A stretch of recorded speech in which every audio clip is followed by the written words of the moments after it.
আল্লাহ তাআলা কিয়ামতের দিন সাইয়েদনা নূহ আলাইহিস সালামকে বলবেন, নূহ তুমি কি দাওয়াত পৌঁছিয়েছো তোমার উম্মতের কাছে?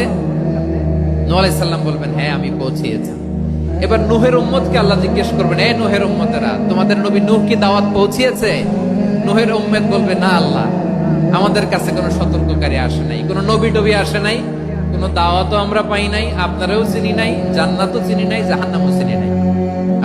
নূহ আলাইহিস সালাম বিপদে পড়ে যাবেন। তখন আল্লাহ বলবেন, নূহ তুমি বললা পৌঁছিয়েছো, তোমার উম্মত বলে কিছু পায় নাই। নূহ তোমার কি কোনো সাক্ষী আছে?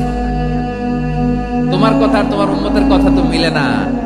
তুমি বললা তুমি আমার নির্দেশনা দাওয়াত পৌঁছে দিয়েছো, কিন্তু তোমার উম্মত বলে পায় নাই। নূহ তোমার পক্ষে কোনো সাক্ষী আছে? নূহ আলাইহিস সালাম বলবেন, আছে। কে? উম্মতে মুহাম্মাদী। তখন আমরা বলবো, আল্লাহ, আল্লাহর নবী নূহ আলাইহিস সালাম তিনি আপনি যা যা বলেছেন ঠিক তা তার উম্মতের কাছে পৌঁছে দিয়েছে।